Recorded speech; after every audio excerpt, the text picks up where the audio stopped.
Greetings, everyone. I'm Julia Glass, Director of the Emerson College Reading Series. Today's events are co-sponsored by the Department of Writing, Literature, and Publishing and Afrofuturism Across the Arts, a multi-year, multidisciplinary project that aims to infuse Afrofuturism and eventually other speculative futurisms, including Indigenous futurism, Latinx futurism, and Asian diaspora futurism into the curriculum across the departments of Writing, Literature, and Publishing, and Visual and Media Arts. We are delighted to welcome as today's guest the author Nalo Hopkinson, who will be introduced by my colleague, Wendy W. Walters. Wendy is a professor in the Department of Writing, Literature, and Publishing, and the director of the Honors Program at Emerson. She is the author of 2 books, Archives of the Black Atlantic, Reading Between Literature and History, and At Home in Diaspora, Black International Literature. She has a chapter on Nnedi Okorafor's short fiction, forthcoming in the volume Oil Fictions, edited by Stacey Balkin and Swaralipi Nandi. That essay is part of a larger project on Afrofuturist eco-critical literature. She has published additional scholarly articles in Callaloo, African American Review, American Literature, and elsewhere. She's been teaching Afrofuturism at Emerson since 2004. Thank you, Wendy, and welcome, Nalo. Thank you so much, Julie, and thank you so much to the reading series for bringing Nalo Hopkinson. It's really a dream come true for me. It's my very, very great pleasure and honor to be able to introduce and to interview our guest tonight, Professor Nalo Hopkinson. Nalo was recently named the 37th Damon Knight Grand Master by the Science Fiction and Fantasy Writers of America for her contributions to the literature of science fiction and fantasy. And this is a massive award, which recognizes a lifetime achievement in science fiction and/or fantasy. And Nalo is the youngest person to win this award and also the first woman of African descent. She joins the Grandmaster ranks alongside luminaries such as C.J. Cherry, Peter Beagle, Ursula Le Guin, Anne McCaffrey, Ray Bradbury, and Joe Haldeman. And the award will be presented this June at an awards ceremony. So congratulations, Nalo. That's really a massive accomplishment and recognition of your work. Nalo Hopkinson was born in Jamaica and lived in Toronto, Canada for many years until moving to Southern California in 2013, if I have that right. Her first novel, Brown Girl in the Ring, was published as the winner of the Warner Aspect First Novel Contest in 1998, and also won the John W. Campbell Award for Best New Writer and the Locus Award for Best New First Novel.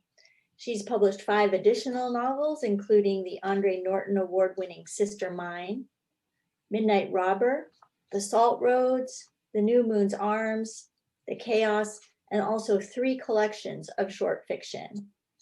Nalo has also played an important role as an editor, guest editing an issue of Lightspeed magazine, and also editing or co-editing 5 anthologies, including Whispers from the Cotton Tree Root, Caribbean Fabulous Fiction, and So Long Been Dreaming, post-colonial science fiction and fantasy. Additional accolades for Nalo's writing include the British Fantasy Award, the Aurora Award, the Sunburst Award, and the Gaylactic Spectrum Award, which recognizes positive LGBTQI representation in speculative fiction. In 2018, she won the California State University EagleCon Octavia Butler Memorial Award, celebrating an author whose writing exemplifies the spirit of Butler's work. Most recently, she has written and co-written several volumes of House of Whispers, the Neil Gaiman Sandman comics series for Vertigo DC between the years of 2018 and 2020. And Professor Hopkinson has taught at Clarion East, Clarion West, and Clarion South, and is currently a professor of creative writing at the University of California, Riverside. So I thought maybe we could begin there and talk for a moment about teaching. So for folks who aren't aware, the Clarion Writers Workshop is one of the oldest and most well-respected writers' workshops in the US. It was established in 1968, and it provides an extensive 6-week education in the basics of creating speculative fiction. From 1972 to 2006, it was hosted by Michigan State University, but it's currently hosted by University of California, San Diego. So I wanted to ask you about this importance of institutional homes and of this kind of support for speculative fiction, particularly here at Emerson. We have a relatively new online program for popular fiction, which has recently expanded in the past few years, quite significantly. And more students are interested in learning how to write in the genre of speculative fiction and/or Afrofuturism. So could you talk about how your teaching at Clarion may or may not differ from your teaching at UC Riverside, and just that sense of the importance of institutional support? I can, thank you. So Clarion East and Clarion West are two different institutions using the same model. They are sort of collegiate with each other, but they're not like a franchise. And I have taught at both. To have something like Clarion was very, very necessary in the years when it began, because you could not get a degree in writing science fiction or fantasy. And as a side note, I don't actually care whether people call it speculative fiction or science fiction or fantasy, or I use them interchangeably depending on what I'm saying and to whom I'm saying it. So when we did not have our own infrastructure, Damon Knight and Kate Wilhelm put together Clarion using the accepted critique model, and the community sort of supported it, and it has lasted, and it's a wonderful experience if you can do it. Happens during the summer, and over the years, Clarion has been housed in a couple of different universities, MSU, Michigan State U in East Lansing when it was there.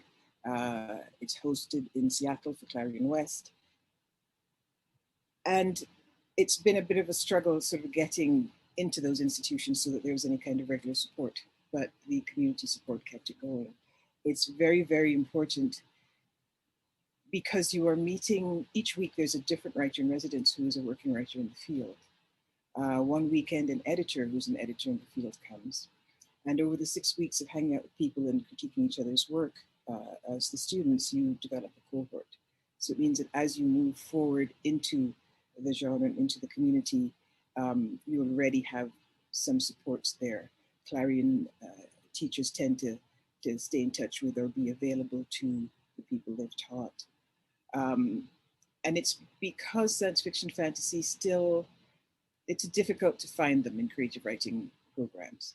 There is still a stigma around them that they are somehow lesser than any other literature.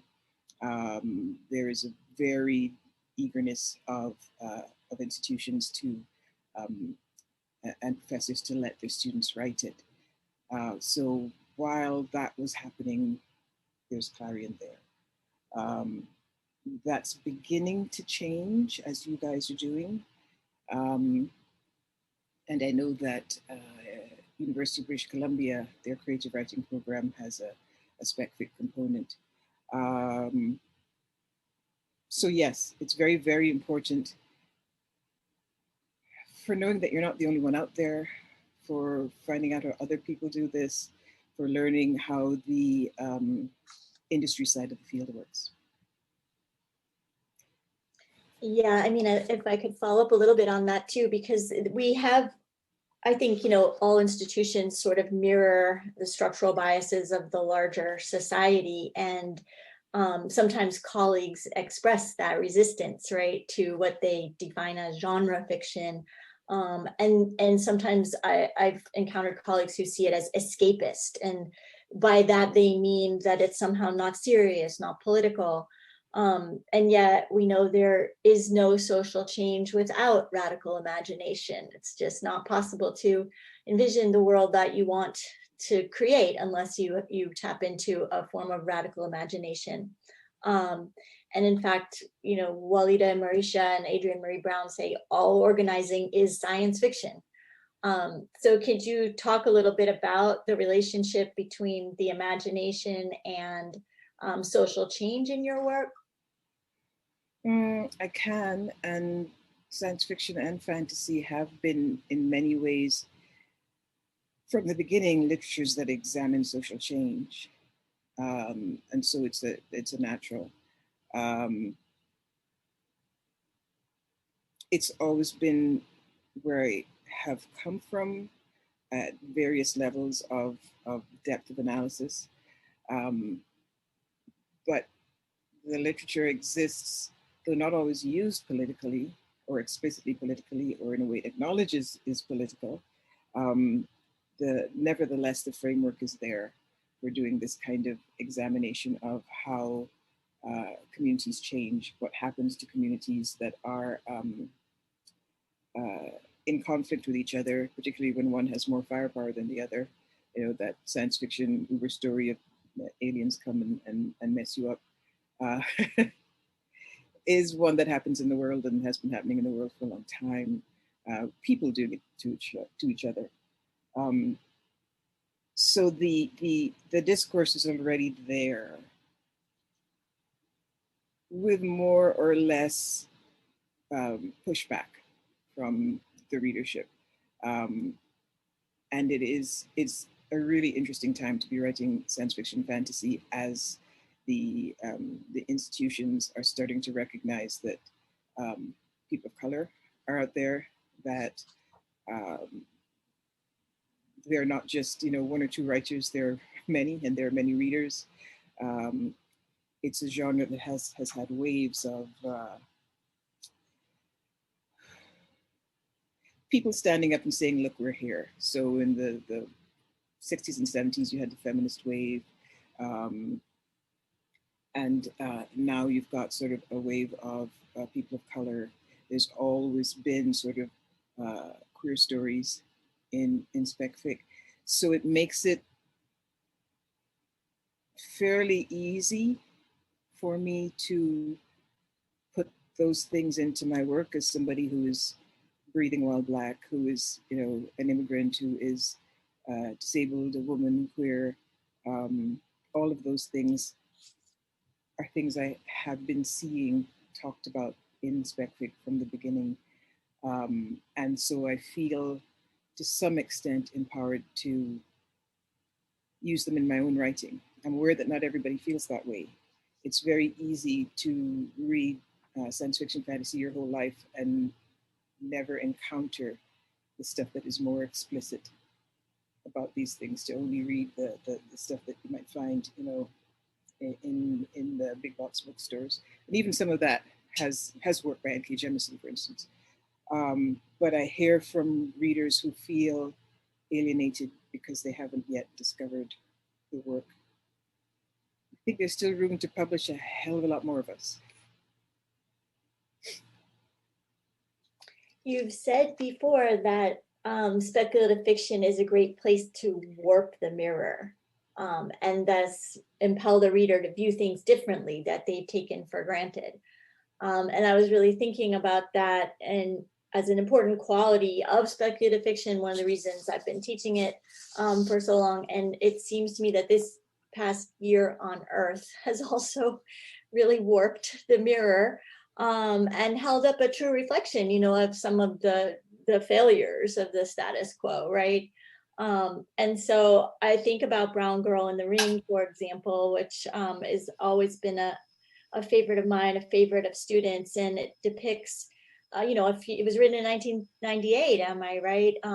And depicts a future Toronto where the folks living in the city center experience various forms of the kind of abandonment that neoliberal capitalism is really revealing everywhere, right? The corrupt and absent systems of healthcare, food distribution, health services, mental health, public safety. But despite those forms of abandonment, people are thriving in the city, and people are surviving with their various Caribbean knowledges, indigenous knowledges, forms of survival that that in the end are, you know, the key really to surviving. And so I wondered if you could talk a little bit about that, or in relation to forms of survival that we might need to tap into going forward, and the importance of those kinds of knowledges that are within your work for sure. I know you've said Midnight Robber,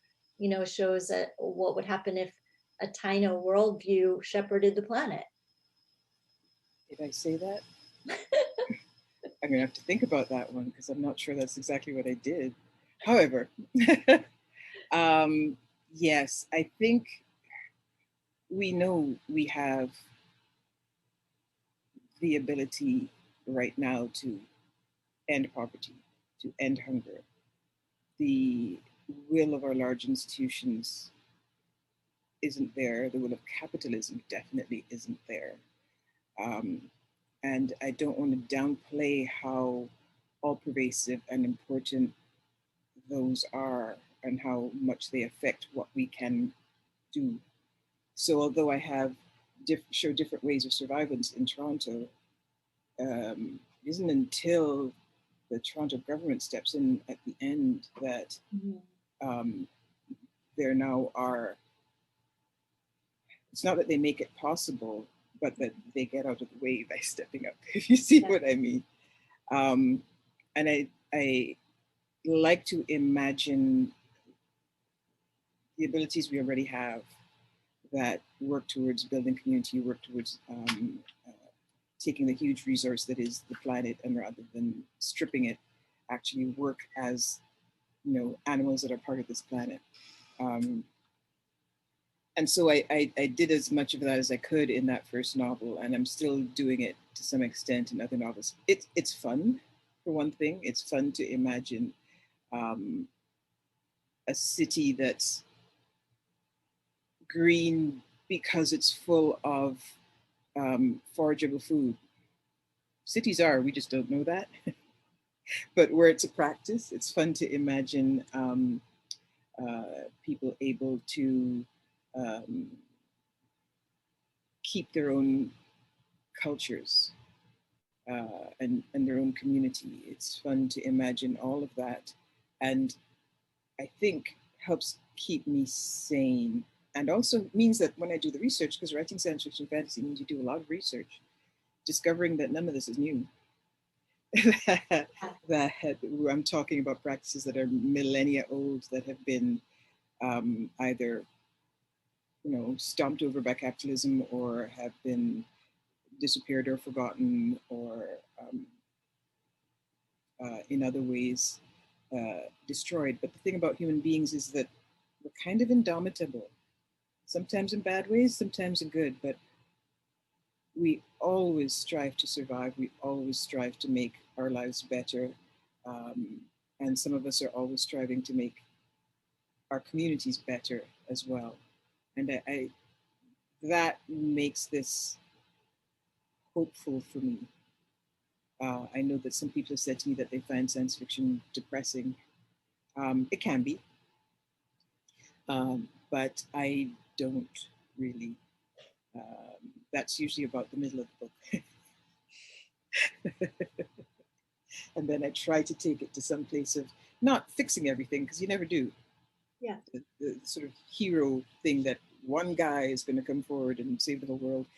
Even the superhero stories are getting tired of doing, because it doesn't work like that. But showing that there is the potential for a way forward, I like doing that. Yeah, I really see that in your work, and I see, I mean, especially that sense of connection between people, right, is all over the book. Though you're wearing a necklace that says protagonist, it's always about so much more than the protagonist in your work, right? Or another way to say it would be there are so many protagonists. Yeah. Fiction being what it is, you tend to have one central character at a time through which you see the story. But that character cannot act alone. Otherwise, you actually have no story. They're just sort of sitting in their room, looking at the theater in their head. So you always have to get the character out and responding, and other things and people responding to that person. So the other thing I noticed about some of your main characters are they're liminal. They're between two states very frequently, or two generations. I'm thinking about Tijin. Also, Tan is very, very fascinatingly between two states. And so I was thinking about that. And for folks who, if anybody has read The Easthound and Falling in Love with Hominids, your short story, that's an incredible short story in which there's a pandemic which has turned children, or adults really, into child devouring monsters. Only when children hit puberty, they become adults and then start devouring children, which I found really, really fascinating, especially the way that the children protect their peers, you know, from this disease that's about to happen. So, and Sandman also focuses on this liminal state of the dream state. So I just would love to hear you talk about that. You know, then there's the spirit riding in Brown Girl in the Ring. Like what is the sense of possibility that happens through that liminality, or is it a terror? I mean, it's a little of both. Mm-hmm. Yeah, you never quite know which. I think that what happens to people when they hit adulthood in the Easttown is they'll eat anything. Their growth hormone is hugely out of whack, and so that tends to be the people closest to them. But I mean, they'll eat anything. They're just so hungry, they'll eat a car. They just, but yes, meat is always better for them anyway. So fiction's about change. Spec fic in particular, often the story starts at the moment where the character's world has changed, where their usual routine is disrupted. You see that with Star Wars, where the very first one, if I recall, only starts when Luke Skywalker's family is killed, and then he has to sort of move forward, get off planet, figure out what's happening. And also, people are always in a state of flux. We are never the same. You're never the same from day to day. Whenever you wake up, you're somebody just a little bit different than you were when you went to bed. And fiction can explore that, and a fiction that is about change can very easily explore that by taking it and writing it large. So making it this inexorable thing that you cannot ignore. And that is one of the fruitful things for me in writing in this mode, is that my kitchen is falling down. That's all right. Is that we know we're always in flux. It's something that we tend to be frightened of, and sometimes it is frightening. But I'm interested in ways in which people can sort of surf the chaos, which I think is going to be more helpful than resisting it.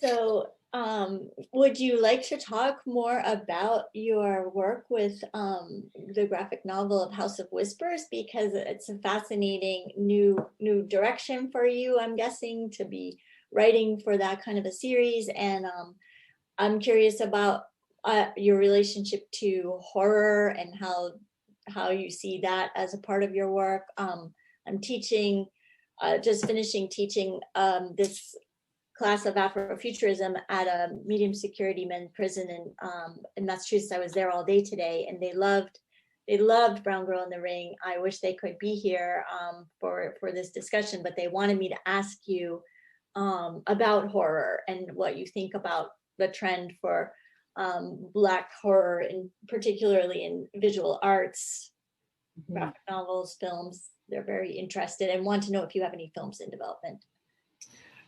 Please tell them thank you for me. Thank you for reading my work. Thank you for being interested enough to ask questions. That's very, very precious to me. So the The Sandman is a series that was originated by Neil Gaiman about 30 years ago. As I understand it, some of his own characters, some characters that were minor characters in the DC stable, and he put together this series where there are, I believe, 7 beings. They are not gods. They are, let's call them the essences of experiences all human beings have. So there's death, there's delirium. They all start with D. There's Daniel, and he's the Lord of the Dream. He's the one that they call Sandman, and he's the head of this family. They predate the gods. And so Neil used various types of myth and folklore to pull together a story of what's happening to this family as the world changes. Series was extraordinarily popular. I think probably changed North American comics. And then in 2016, I heard from, and it ran for, there are 6 books in the series, which I won't do the math, but it ran for a few years. And then in 2016, I heard from Vertigo, which was then an imprint of DC Comics. And they said, so we're starting up Sandman again, but instead of Neil writing it, we're gonna have 4 new writers, 4 new stories. Would you like to pitch for one? I said, tell me more. And they told me about all 4 of them. The new one was House of Whispers, which is overseen by Elsa Lee, who is the Yoruba deity when she comes across the Atlantic to New Orleans and Haiti. She's also called Esili there. She's the deity who is particularly in charge of women, children, queer folk. They call her the deity of love. She likes perfumes and sweet things and sweet smelling things. She likes money. She's basically a warrior goddess who, a high femme warrior goddess. And I said, well, I write versions of that character already. I'd like to pitch for her. So that's how I ended up writing House of Whispers. I had not written comics before. I had been looking into comics, pestering people like, our colleague John Jennings about how one does this. And so for me the very first comic I'm going to start with is one of the more popular vehicles on the continent was was both daunting and just exhilarating. So every time I got tired, because I was writing it I had to put out an issue every month for 2 years. I would tell myself, you're writing a freaking Sandman comic, and then some energy would come back, Neil gave us the original note, all 4 of us writers, and then the artists we worked with, about what the state of the world was as our stories were beginning. And then he said, go play, do what you want. Wow. Yeah. I mean, I'm not a person who reads comics very frequently, but it meant so much to me. I mean, to be able to see Urzuli Freda in this world now, you said, okay, I recognize this, this is, yeah, it was beautiful. I think it's wonderful to see your work in that way. It was so great to be able to see my characters come to life and to fill a comic with people of color and queer people and trans people and people from different countries speaking different languages and people of varying physical abilities and various gender identities. It was so much fun. And Lee in the New Orleans traditionally speaks only French, which meant I have her, I translate, but I got to practice my undergrad French. So there's just a lot of work, and the artists, and by the artists, I mean the inker, Domo Stanton, I mean the people who did the lettering, the colorists. We started with John Rock. A bunch of different artists did covers. Bill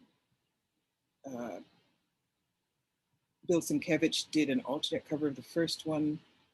The artists were amazing. The editors were so supportive. They sort of learned my idiom. and went to bat for me. It was terrifying and all-encompassing, but a wonderful experience. Well, regarding language, I mean, that's one of the beautiful things about your book is all of your books is the way they bring various languages to the page. And that's one of the things most of my students respond to so much. In fact, one of my students at Concord said he's now writing a science fiction story because reading Brown Girl in the Ring just opened up the sense that he could speak the way he speaks to his mother, have the characters speak in this way. So can you talk a little bit about, I know you've referred to the literary aunties and uncles who have helped shape your literary sensibility, and how do you bring these different voices to your work? Yes. Time was, you grew up in the Caribbean, speaking Caribbean vernaculars, you were told they were broken English. And decades ago, began sort of a political movement in Caribbean letters and Caribbean linguistics to study what people were actually speaking, to say, no, these are languages in their own rights. They have their own grammars. They have their own vocabularies. They are not broken. And so that's the tradition I came into with my dad, having been a poet and a playwright in the Caribbean with all his compères, all his colleagues, with people like Kamal Brathwaite and Louise Bennett Coverley, who were writing in Caribbean speech. So I came to science fiction knowing it was possible. And I have that movement and those people, including my dad, to thank for that freedom of knowing I could. And so I've kept doing it. I don't with every story, but definitely in my first couple of books, I was coming out loud and proud with the way that the one or two of the ways that we speak, because we all speak differently, obviously. I am most familiar with Trinidadian, then Jamaican, then a little bit of Guyanese, because those are places I lived in. And sometimes I mash them up, like I did in Midnight Robber. There's all three vernaculars. I made a new one. And it's just fun to be linguistically, I guess labile is the word. I'm going to talk a little bit later about being a writer who's cognitively challenged. But one of the challenges also gives, I think, helps contribute to my high linguistic ability. So I love language. I was a language major. I majored in Russian and French because I couldn't pick one. And I love the way people actually speak, because there's a beauty and a poetry to people speaking in their own tongue, in their own idiolect, in their own sociolect that is extraordinarily beautiful. And so I try to capture that when I can. With House of Whispers, the first book, so the first 10 issues, the bits in the world are set largely in New Orleans, which is not a place I'm from. And neither is my co-writer, Dan Watchers, who's from London. So the two of us, I did a whole lot of research into how people, the various ways people from New Orleans speak. Thank God for YouTube. And thank God for the generosity of people who get on there and say, okay, you want to know how we talk? Here's how we talk. And just give you a little lexicon.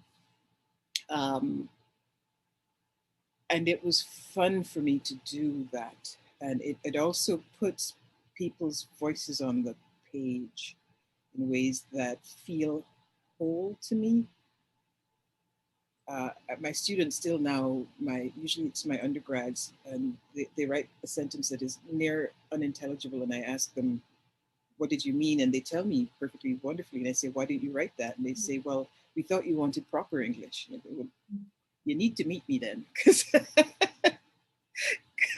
because what I want is to be able to understand what you're saying, and I want you to be able to use language the way you want to use it. That's what you get to do as a writer. I discovered last year that most neologisms that most new words that enter a vocabulary are created by writers. Mhm. Yeah, I definitely see that in all kinds of student writing, the sense that they have to write a certain way or speak a certain way, and the resistance, and then the permission to be able to speak as you know, feel it's more natural to speak is so liberating, right? Yeah, one of the things I do is have them study insults, because that's some of the most creative language there is. And there are whole genres of ways to insult. I mean, the dozens, for instance. Yeah, an Uh, art form. yeah, entirely an art form. The kind of dissing you can do in rap. Yeah. So I have them look at that and see, hopefully, where there's beauty and power. If you choose to write that way, if what you do want to do is write standard English, there's beauty and power in that too.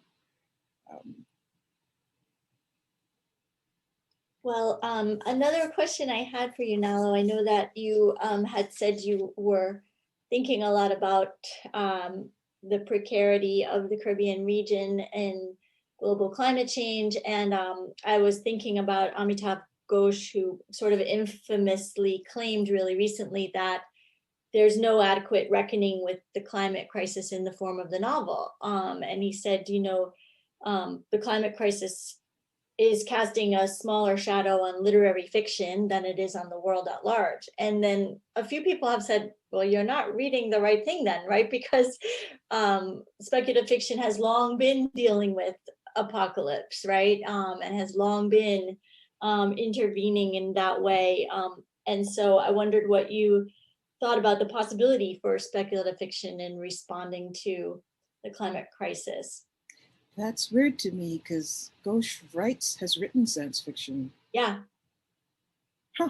Oh well. It was in a Guardian article in 2016, and then also I think it's in his book, The Great Derangement.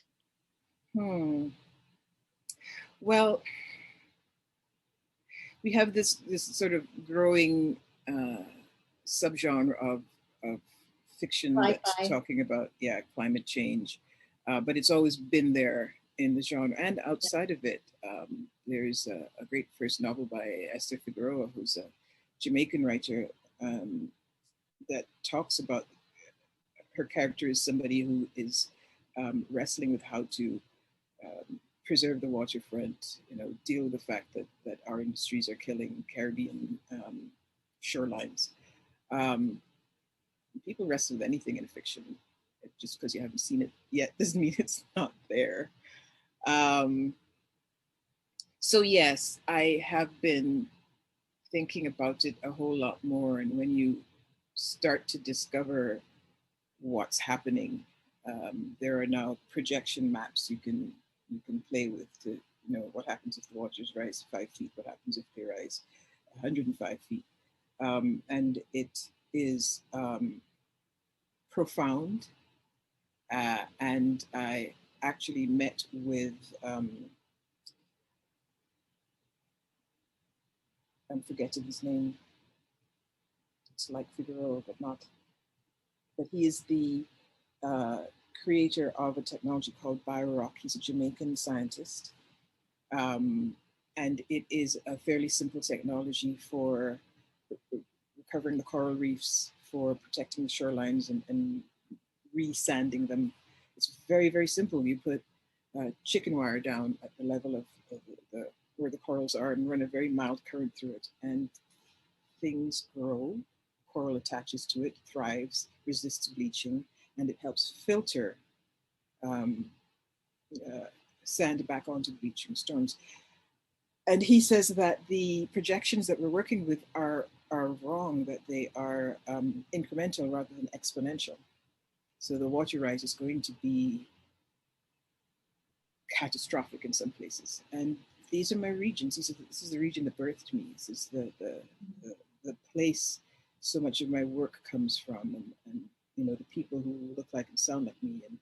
And we're not in, most of us aren't in as much danger as other parts of the world, but the world is one place. So I end up writing a lot about it, partly because I'm also very drawn to water and the idea that we might be destroying this thing that you know, we're I forget what the actual percentages. My friend Kelly Link has a story called "Most of My Friends Are Two-Thirds Water," and when we critiqued it at Clarion, somebody said, "You know, that's not the actual figure," and she's like, "Yeah, but my protagonist doesn't know that." It's kind of sort of right. That's sort of what we remember. It's good enough. Um, it terrifies me because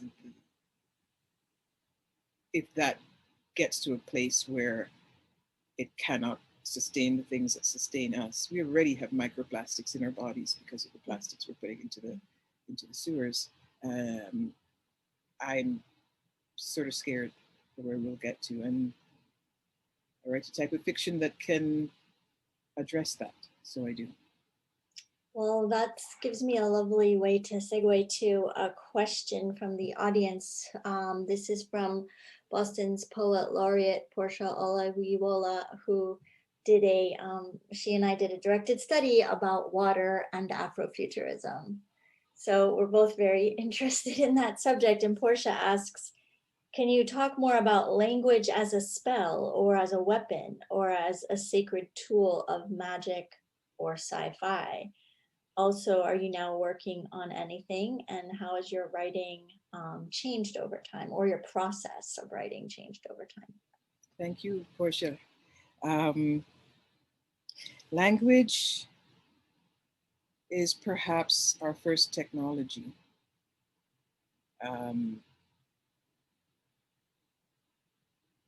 It's one of the ways I think about it. Language can also change minds, it can change bodies.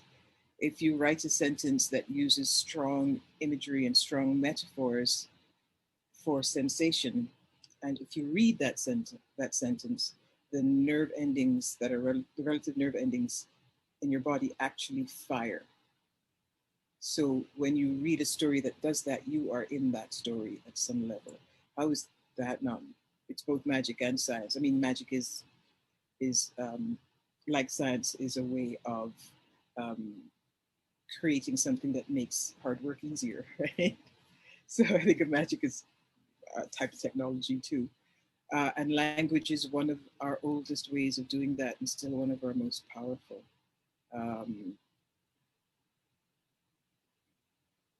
It's the thing I would wish for most of my students is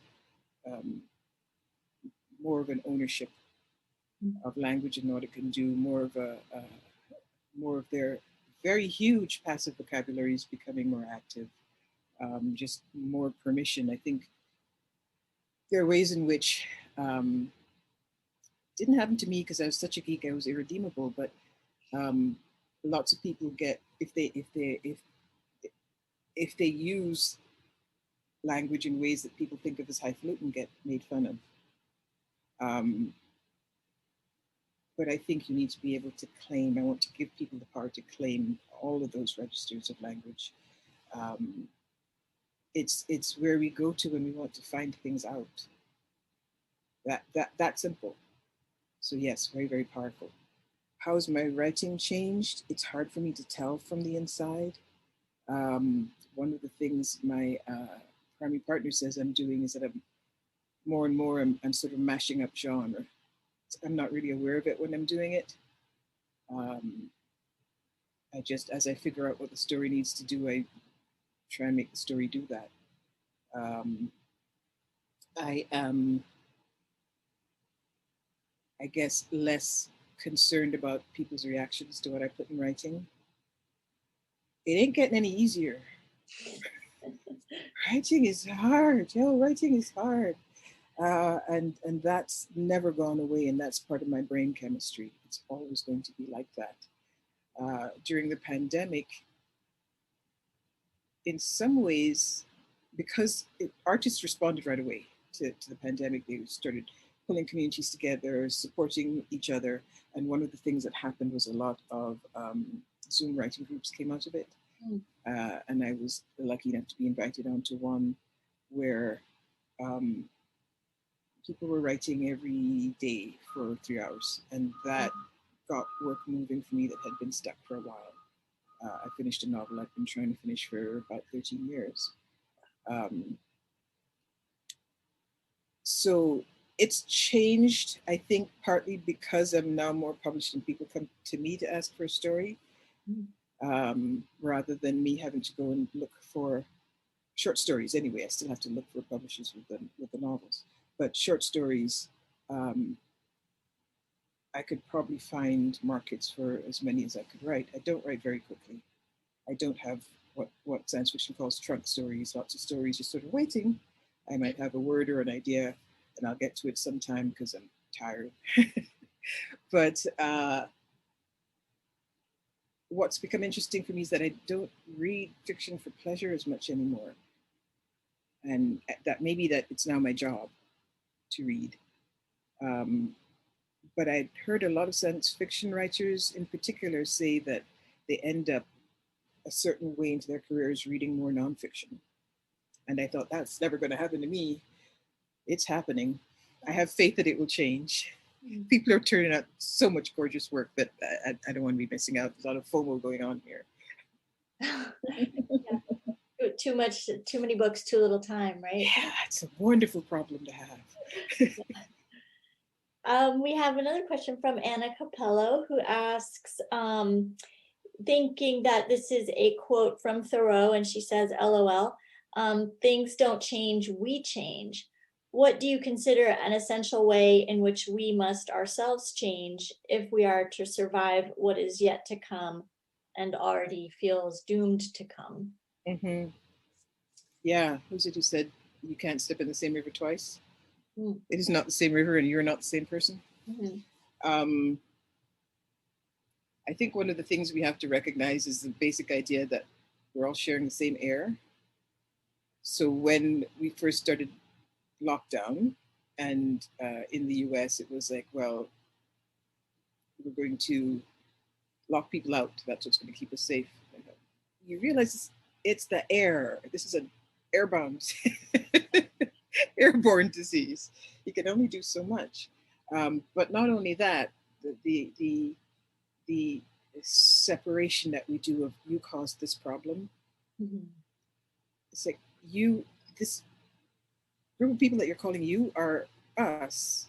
Like we are you.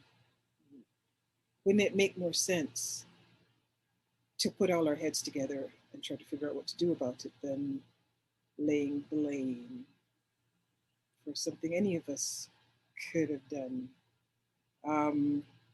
So that's one thing that needs to change, is this idea that we can separate anything, really, that borders have any function whatsoever. Yeah.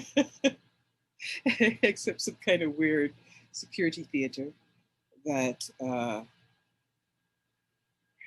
I began to notice. I'm old enough, I began to notice a couple of decades back when it seemed to me that the big media were making a project of making people afraid. Mm-hmm. And that's worked far too well. There's a lot of the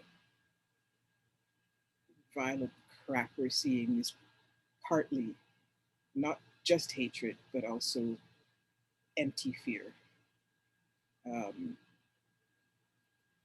And I think we need to get more multiplicitous in our thinking. We're still thinking in terms of binaries, when in fact the world is way more nuanced than that. I think those are the big tasks ahead of us if humanity is going to stop destroying its nest. Yeah, I was thinking about the fact that, you know, some of the characters in Brown Girl in the Ring, for example, you know, their survival is because they form community, right? It is because they don't point fingers, and it is very much about a shared sense of survival and shared sense of resources. That there's not resource scarcity, there's actual resource sharing. Mm-hmm. And I'm hopeful that the pandemic has shown us a real development in mutual aid. I think that sensibility of sharing of resources is is certainly, something we're seeing. Portia said, yeah, especially with the sewer children, right, who have so little and yet create this, tight-knit community of care. Really, they offer one another care. Yes. And so that question of how can we offer care, right, rather than a sense of competition, I see in your work a lot, in Midnight Robber, in Brown Girl. And I mean, my eyes are open. I'm not saying that doing this is going to bring about heaven on earth. Communities can be awful. We're still human beings. There'll be wrangling. We can be awful to each other. Communities can suppress as much as they care for. But I think it's the better way than sort of siloing off with your rifles and. Oh yeah. Yeah. What about the Carl Brandon Society? I know that that's another network of community and support for writers of color who want to work in speculative fiction and science fiction. Could you just talk a little bit about that for folks who might be interested? A bunch of us started that a few years ago with the support of WisCon. The annual gathering of the feminist science fiction community happens in Madison, Wisconsin every year. And they put out a call for panels, and a few of us wanted to talk about race in science fiction community as well as the literature. And out of those discussions that WisCon helped foster, the Carl Brandon Society grew. And its aim is to foster discussion and more around race and ethnicity in science fiction, fantasy, spec fic, whatever you want to call it. I was one of the founding members. I'm no longer an active member, but I'm still quite happy to show for them. We do a scholarship to a writer of color who's been accepted into Clarion and Clarion West. For a while, there's a list you can probably still find of science fiction and fantasy works by people of color. We had a literary award at one point. So it was one of the,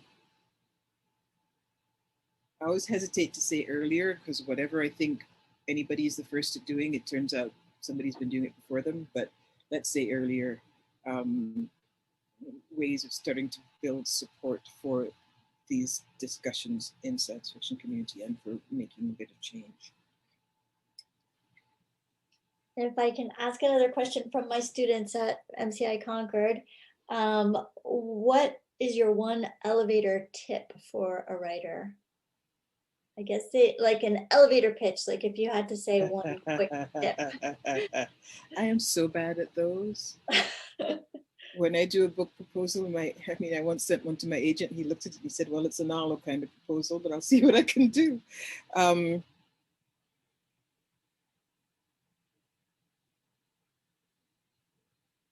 Assume you can do it. Yeah, that's wonderful. Yeah, that's wonderful. Too many people who think their ideas are too weird, or they won't be able to get published, or their brains aren't the right kind of brain, or they're not doing it right, or that's the noise your head tells you, and it comes from somewhere. I mean, it's out in the world. You can put it aside and do what you want to do. Assume you can do it, and then see what happens. Maybe it won't happen, but try. That's wonderful. Well, we should, I guess, end there and let you have a break before we very much look forward to your reading at 7 o'clock. So please, folks, join us back here at 7, same Zoom link. Am I right, Angela? Okay. And please tell your friends, bring more folks. Everyone's welcome. And we really look forward to continuing this conversation and listening to your work. Nalo, thank you so much. Thank you. And thank you, everybody.